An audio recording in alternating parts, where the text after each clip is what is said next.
Welcome back to my views and news. Another video for you. Some new stories from Ethiopia. Firstly, viewers, reportedly around 10 Ethiopian soldiers have been killed in an attack by Fano fighters. Around 48 hours ago, Fano fighters stormed a camp of Ethiopian National Defense Force. 3 deaths on Fano side being confirmed. 2 Fano fighters fled the area after having carried out this night attack on this camp, reportedly. Secondly, viewers, more recruitments by militias, armed groups in the Amhara region, in Salamati too, which was under Tigray control, now it is under Amhara control.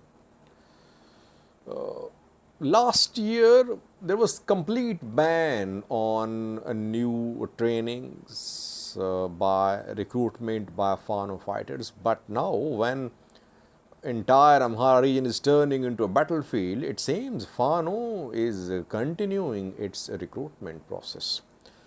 Thirdly, viewers, the stories from Tigray, viewers, Tigray IDPs. While we see them protest, they protest for implementation of Pretoria deal, they're demanding their return. At the same time, no one is speaking about their plight, especially Tigrayan state media is silent about the plight of these IDPs. Are they receiving enough food aid?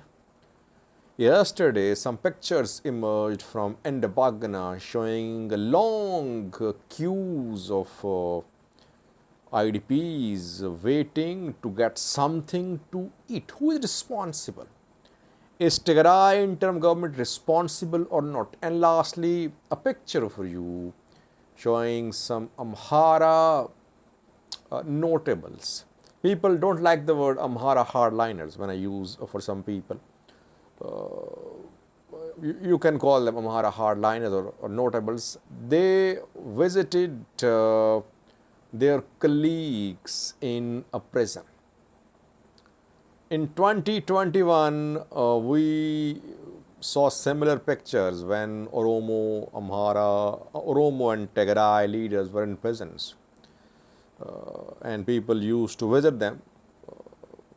Now we are seeing that Amhara leaders, Amhara activists in prisons and their comrades visiting them. Firstly, viewers, let's start from a new story about an attack on a camp of Ethiopian National Defense Force. I said around a week ago that Fano was changing gears. From offensive, it was now adopting, from defensive, it was now adopting offensive strategy. And that is what some Fano commanders said too. Fano mainly defending in the last 2 months. This month, Fano changed gears. It decided to reach the places from where attacks were being carried out on Fano fighters' bases, their hideouts, their shelters. And then we saw start of ambush-style attacks, attacks on police stations, government buildings, government officers, PP members, etc. Around 48 hours ago, Fano fighters surrounded a camp of Ethiopian National Defense Force. I read a video on that yesterday. The camp is in Mirhabate. Mirhabate is a warada in North Shore zone of the Amhara region. North Shore is turning into a difficult zone for Ethiopian National Defense Force. By the way, ENDF made large-scale deployments to North Shore. I remember when this operation against Fano started, we saw thousands of ENDF soldiers deployed in North Shore. talks were held. We saw several rounds of discussions between elders and Ethiopian National Defense Force officers in shore orbit. Babo Tadase once visited shore orbit. Religious leaders were involved, but Fano could not be weakened. Shigau's Fano fighters managed to survive, locals supporting them, and now they're carrying out attacks. Ethiopian military's bases, camps are being targeted. So around 48 hours ago in Mirhabate, Fano fighters surrounded a camp of Ethiopian National Defense Force. I think it was a nighttime attack. And then there was 4 hour long fighting between Fano fighters and security forces. Sometimes heavy weapons don't work, by the way. Ethiopian military has tanks, artillery pieces, but sometimes these tanks, artillery pieces, missiles, drones don't work, especially in this type of insurgency which we are seeing in the Amhara region. ENDF better equipped, but ENDF cannot work like a guerrilla force.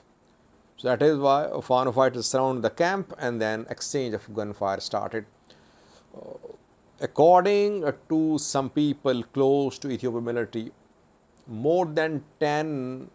around 10 Ethiopian army soldiers were killed in this attack by Fano fighters. If 10 were killed, imagine how many would be injured. Several dozen. 3 Fano fighters were killed too. So the attack was on Ethiopian military officials. Purpose was to kill Ethiopian military officials. Fano fighters, after having killed Ethiopian military officials, they fled the area. Shoa Fano of Shigao carried out this attack. No statement from Ethiopian military. Ethiopian military is starting to suffer losses. It is in a difficult position. When it starts some big operation, people start protesting. People start supporting Fano fighters, and Fano fighters become victims. People stand between Fano fighters and Ethiopian military. But the way military is suffering losses, I think Ethiopian military will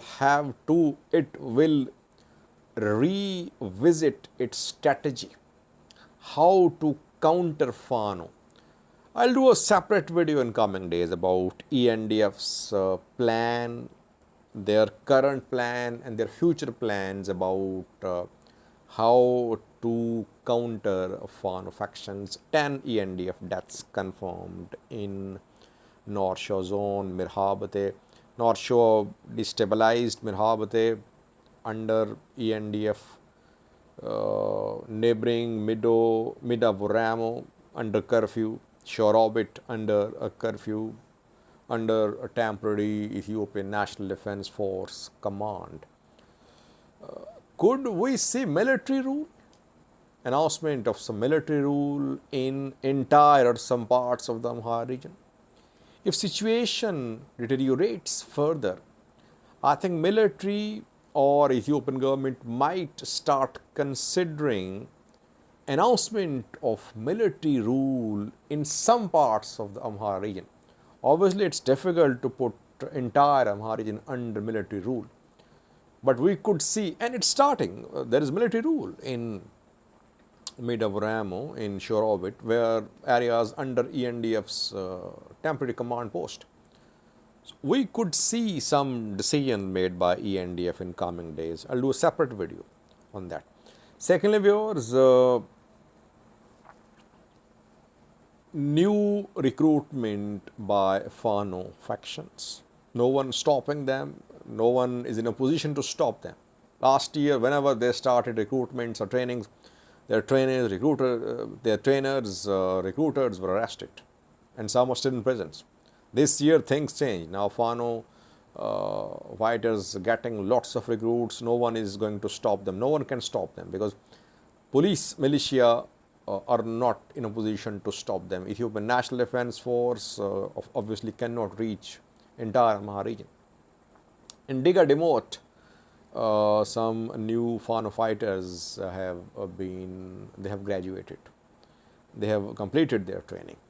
In Desalegn, we saw heavy clashes between Fano fighters and security forces last month. Gojam. In several towns of Gojam, we saw these clashes. Then in Salamti as well, reportedly some militia members were seen. Some say they have graduated, completed their training. And earlier in the last video, I shared pictures from Volkaitu in Amhara. In Amhara, new militia members have graduated. Amhara regional government officials were there too. Colonel Damak Zadu there too. You see, while Ethiopia is out of a war, just a few months ago Ethiopia came out of a new war. But what is happening in Amhara region, in parts of Tigray too, by the way, Tigray military recruitment in Tigray reported this week. In Amhara, massive recruitments ongoing. So in which direction is the situation heading? Obviously, if there is no dialogue, if there is no intervention, there is going to be clash between the two sides. What is needed is some sort of dialogue, some mechanism to stop this looming armed escalation. Thirdly, Tigray's IDPs, are they being used by interim government just for the sake of holding protests, rallies to put pressure upon the federal government, to put pressure upon the Amhara region? Because we have seen rallies from IDPs demanding the return, demanding implementation of Pretoria deal, demanding accountability for war crimes. But are these IDPs receiving enough food? Because World Food Programme, USAID have suspended delivery of food to the people of Tigray, people of Ethiopia. Tigray interim government, Tigray media, they happily show the protests of these IDPs that they want to return to their homes. But reportedly, these IDPs are facing serious problems. Tigray interim government is responsible to provide food to these IDPs. Yeah, today we saw pictures from Endobagna showing long queues of IDPs waiting to get something to eat. You see that they have not sufficient food to eat to survive. No shelters, heavy rains in some areas, their shelters damaged too. While we're seeing protests, today as well we saw a protest in Tigray by women IDPs demanding accountability for war crimes, for sexual violence committed against women, demanding implementation of Pretoria deal, demanding return of IDP to their homes. Yes, all these things are fair demands, but what about their actual plight in Tigray? They don't have enough to eat, enough to survive on. That should be covered as well by Tigray state media. A clip for you from today showing women protesting, IDP women protesting in Tigray, but we have confirmed from some areas that these IDPs don't have sufficient food to survive on. Immediate intervention is needed. USAID World Food Programme must speed up their process of resumption of food aid to Ethiopia. At the same time, Tigray interim government is in the end responsible to provide food to its people in Tigray. What's the clip from today's protest?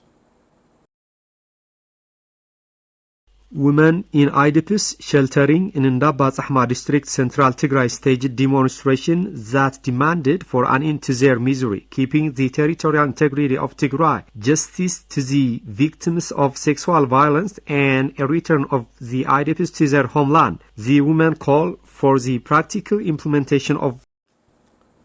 Lastly, viewers, some Amhara notable visited their comrades in a prison, in Kaliti prison. Today we saw pictures of Temesgen Desalegn, a journalist arrested twice by the government this year, last year. Arrested in the past too by TPLF's EPRDF alliance. People say that he is an Amhara hardliner. journalist, founder of Fatih magazine. He and Tefera Mamo, former Amhara Special Force chief. He led special forces when Tigray forces stormed, they entered Amhara region in 2021. Later he was fired. He refused to work as advisor to Amhara president. He became ill, he fell ill. He was not allowed to travel abroad to seek medical treatment in Israel. Big supporter of Fano, very critical of Prosperity Party, PM Abiy's government, regional government too. His wife Manan Hale. These people, Manan Hale, Temesgen Desalegn and Tefera Mamo, they visited their comrades in Kaliti prison. Who are in Kaliti prison? Those who were charged, who were accused by the Ethiopian government a few days ago of plotting overthrow of the government. Like Gobeze Sisse, Maskra Mubira, Dr. Wondosan and others, they are there. Some scholars, journalists, Fano supporters, etc. They met with their comrades, these people, Tefera Mamo, Temesgen Desalegn and others. Just one quick comment. In 2021, Jawar, Beklegarba were in prison, Tigray leadership too, and Romos were there mainly. No Amharas back then. No Amharas were there, but they were Amharas of who were imprisoned around 3 years ago, of ANDM, etc. But mainly Oromo leadership was in presence and Tigray leadership too. Now, Amhara activists, journalists, Fano commanders, supporters in prisons. Oromo leadership is in prisons, OLF. OLF leaders still in prisons. OFC out of prisons. Kiros in prisons too. Tigrayans mostly released. Leadership released, others being released too. You see that one by one, all ethnic group leaders are suffering. And maybe tomorrow we could see Tigrayans or Romos or Amharas back in prisons. There is no solution, no lasting solution to the conflicts in Ethiopia. These ethnic groups will keep on suffering one after the other if they keep on fighting each other, until and unless there is some broad, comprehensive dialogue, a new start which I have been proposing. Thank you for watching.